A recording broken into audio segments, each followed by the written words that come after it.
Everything going on with the coronavirus, it's time to get maintenance done. So I'm going to bring you into some maintenance with me. I'll put the camera upside down and give you guys a first-hand account of having actual batteries and all the crap that goes along with having batteries.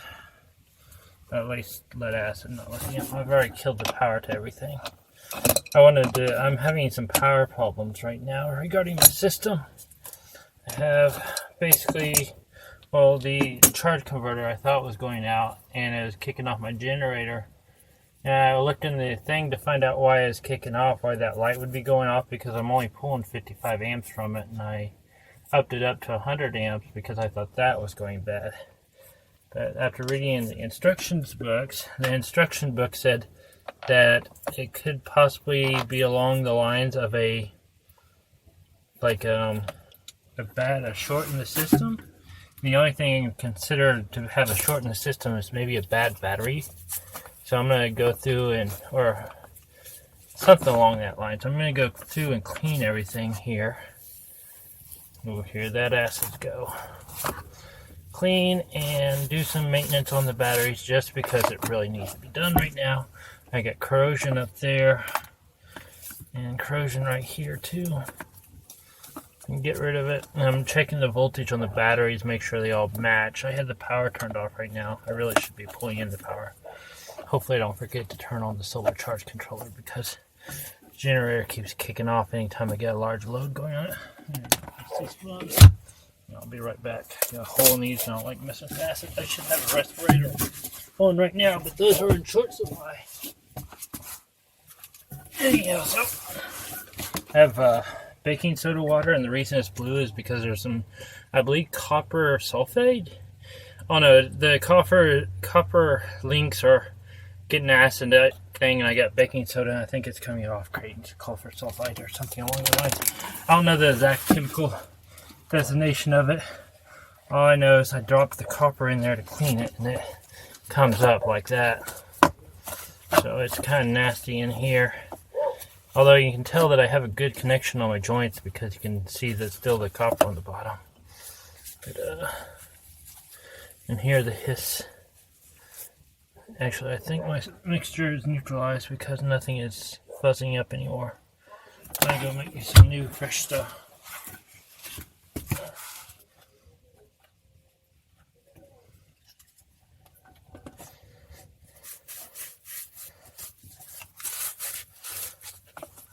Nice bubbly sound. I might cough a little bit by doing this. It creates, when you mix the vinegar and baking soda, it creates an off gas of not really happy gases that you really want to breathe. Like I said, I should have a respirator on for this, but current demands and supplies has made that a little short, but this needs to be done. I want to rule out all my stuff before I call their customer support and say, hey, my generator's not outputting like it should be. Every time I put a load on it, it kicks off. I also want to make sure it's not a short battery because it only does it whenever I hook up the charge converter for the batteries and put a heavy load on it. There it is. Okay. While I have this off, we are going to check the voltage of each battery in parallel. This kind of breaks the connection so I can do it. And all I'm looking for right now is pretty much equal across the board. And they're all about 6 volts, 0.43. I didn't mean to beat you guys here. So that's good so far.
Okay, I'm gonna finish this up. I'll bring you guys back when we're done.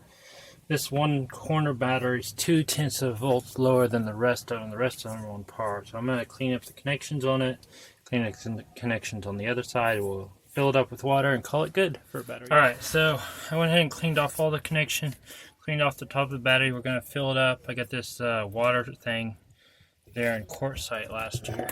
It's $150 to do it, but it really makes doing this job a little bit easier. The biggest thing is to make sure you're not picking up any nasties in the water when you're filling up your batteries with this. But I use distilled water. I keep a gallon around. Same thing I had around whenever I got sick that one time on the road from tainted water. So I just keep it in here to keep the batteries kind of topped off. And all you do is just pump it up and fill it in. And they're kind of low. Probably a good thing to be in here doing this. There we go, we're full. Let's just go ahead and pop this off. It's harder to do with one hand. Hang on, I gotta set you guys out. Or set you over here. There we go. Go ahead and stop. We don't need this really too much right now. Let's take a second and look inside the battery box, because I don't usually get to show this to too many people, mainly because it's a pain in the butt to access. You see, I have 6 T105 golf cart batteries in here. They're flooded, so you have to check the levels and clean up in here, but maybe once a year, every 6 months. In the summertime, whenever I'm desulfating, I'll check the water more often, but I haven't reached desulfation in a while. If you see, before the battery box or battery bank even leaves the power, it goes through a catastrophic fuse. This is basically, that will blow if something like a ridge gets across the line, something like that. It just saves the batteries, and it keeps everything inside the box. I want to make sure I had some way to kill the system while I was inside here. If I do a lithium setup, kind of like what I'm thinking, I'll probably have a couple of these safety measures in here. If you look over here on this one right here, there's a temperature sensor on it. Also to note that I just did a check, they're all sitting at about 6.43 volts, except for that one's sitting at 6.39 volts, which that one might be on its way out. These batteries are roughly about 5 years old, maybe 6 years old. I can't remember quite whenever I got them. I'm sure there's a date of manufacture tag on the side of these.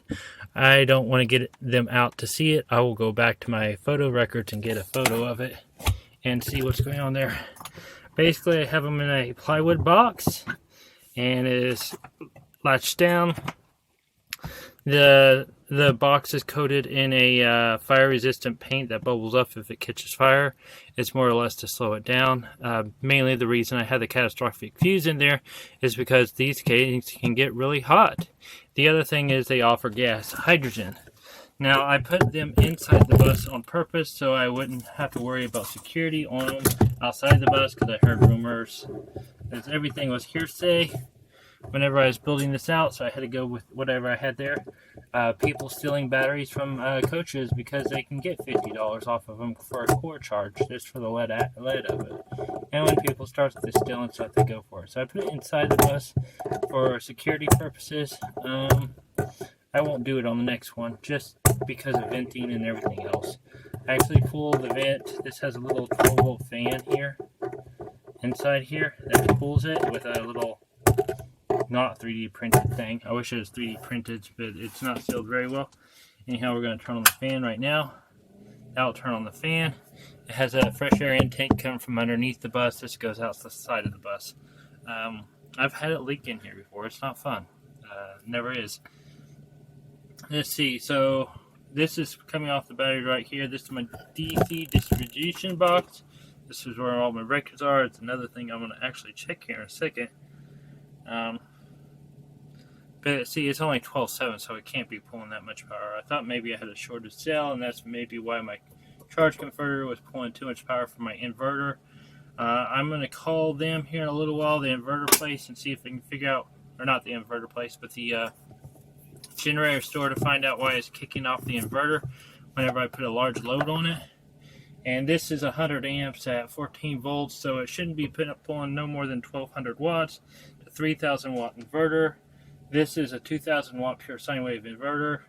It shouldn't be pulling no more than like, I don't know, less than 60 watts. I don't know. Fridge pulling 60 watts off of this, off the inverter, because it's a power transfer switch, and the computer's pulling 300 watts. So I shouldn't even be pulling no more than 200 watts off the inverter when the generator's running, if I'm running everything, but it was shutting down even without running everything, which makes me wonder. I thought maybe I had a short inside my batteries that was causing it to act up and be, shorted. Oh, sorry.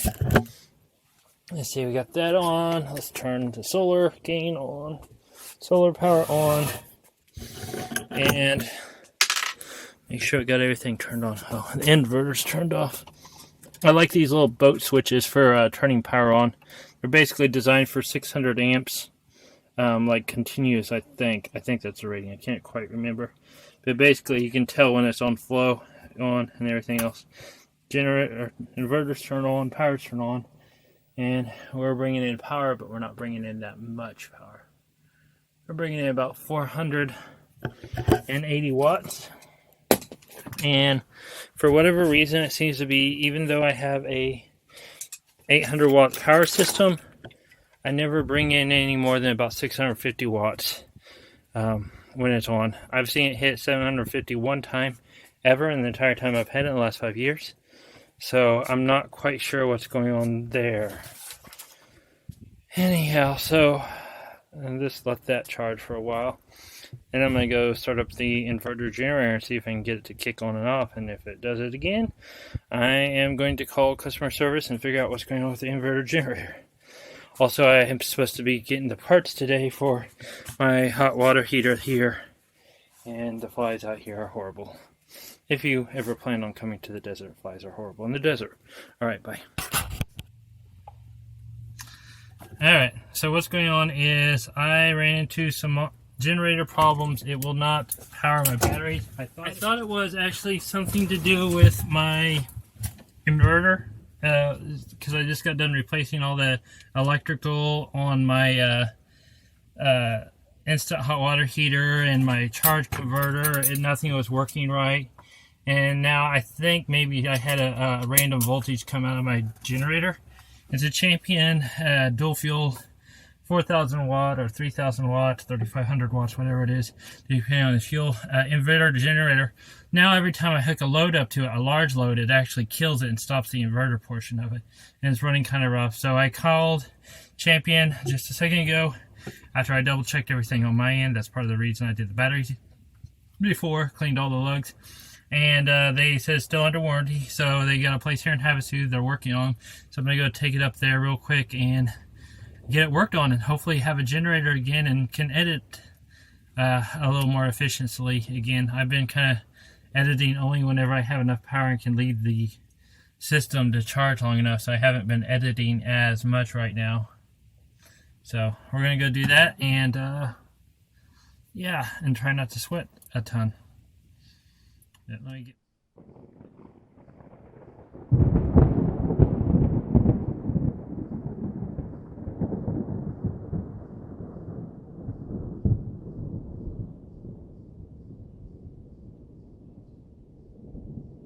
Good morning, everyone. I want to wish you guys a happy Easter. Some people have left our camp. Aja and Donnie have left so far. And everyone's moving to cooler weather, mainly because it's going to get hot here and they want to beat the rush up to the next location. They're also scouting it out. Mainly because everyone has dogs and we can't sit here in the heat because we don't have unlimited electricity. So we're going to eventually move north, up in elevation, and get somewhere cool. Unfortunate side of it, we try to shelter in place as long as we can. And yeah. But I seen the bubble maker out there and I thought that looked really cool. So, the lovely bird noises.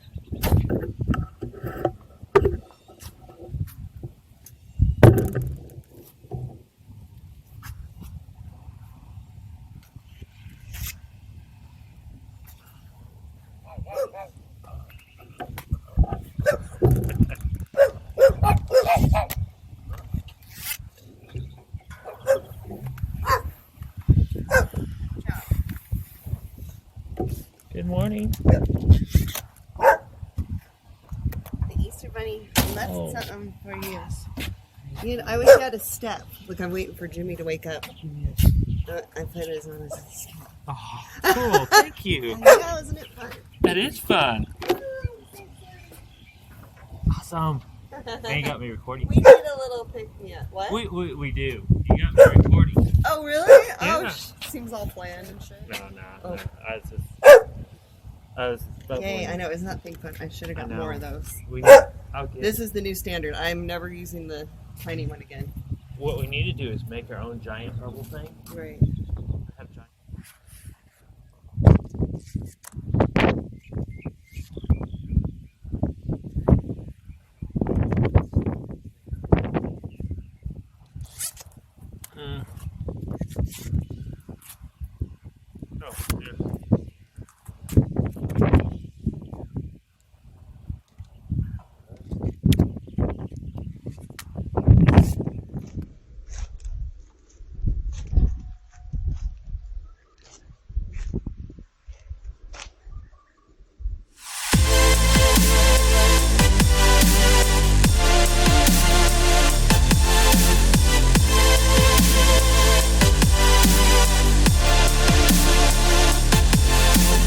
So Sue got us Easter baskets, and it came with a water gun. We're gonna go get Brady here, I think.